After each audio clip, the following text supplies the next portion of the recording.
feel like this shit you've been carrying around is not going to be there. That's how you'll feel about it. So then I went walking and found the scene of a car crash.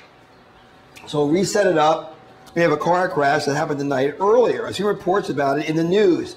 8 cars were burned and mangled. And this is in the news. This is the news flash. But when he sees them, they're just sitting 2 by 2 in the road. So we need 4 sets of cars, 2 by 2. It's 8 cars. No, it's a new scene. So we've run out. Anybody want to be a car in the audience? All you do is stand there. We won't make you talk. There we go. There you go. You're just sitting there as a car. Anybody else? Car. Okay, we have 8 cars sitting next to each other as if they had been attacked. But they're just sitting there and smoking. Just like the smoke is coming off of them. But they're not crashed. They're just sitting there. The reports in the news had said that it was a pileup, but they were just sitting next to each other in the road, not piled up. However, there was a live power line arcing and spitting on the cars from the ground. I was shocked that no one had killed the power. So we need an arcing power line. He wants to be an arcing power line. And the vehicles were smoking as you're arcing around.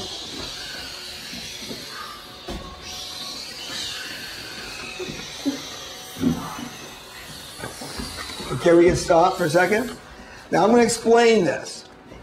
We've already had the first part of the dream where there's all this anger. The passive anger is releasing into the world, which allows for the boy to be exposed. And remember what I said, with the anger being shut down, the boy couldn't even come out. Now the anger may be a negative thing. We may not like to hear it, but it's better that it's exposed than it was when it wasn't. And how do we know that?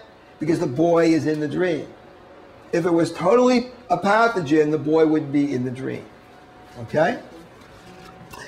So now, here's this kind of a devastation, kind of another picture of what had just taken place.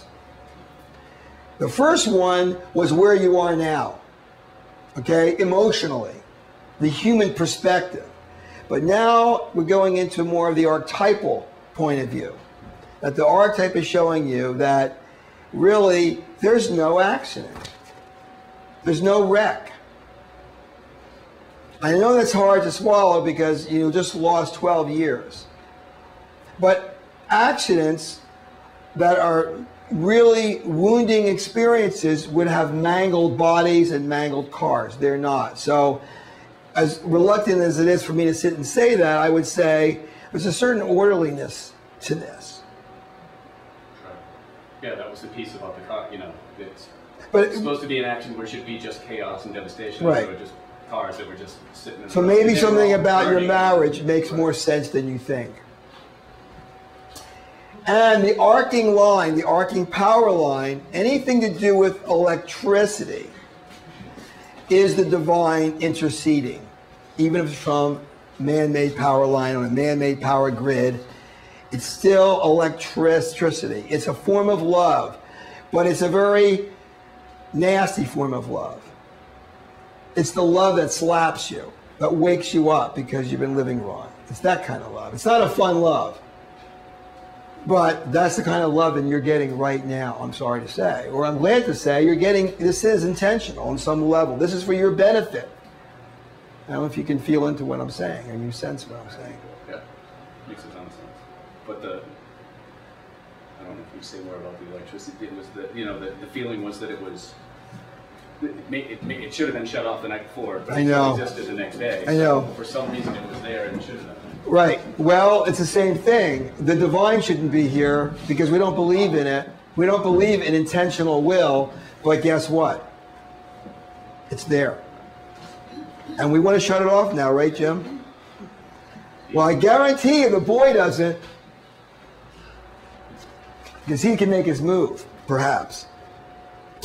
You see the scene, and you had a toy car. Somebody be a toy car? Who wants to be a toy car? You're going to get ridden here, so whoever's going to be the toy car, or you can exchange one of the cars. Okay, your toy car, and you get to ride it because in the dream, you were trying to ride on it. Cool. But I realized I was too small and I would break it if I did. The car was too small. Yeah, it's a toy car. Oh, man. Look, we get to try it though, right? Yeah, you were trying to ride it. It's too small. I need a bigger car. So I decided I would go back to the apartment to yell more. So now we're back to the apartment.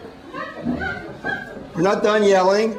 And this time, there was another man there with the two of them. So now we have Blaine, Julia, and a third man.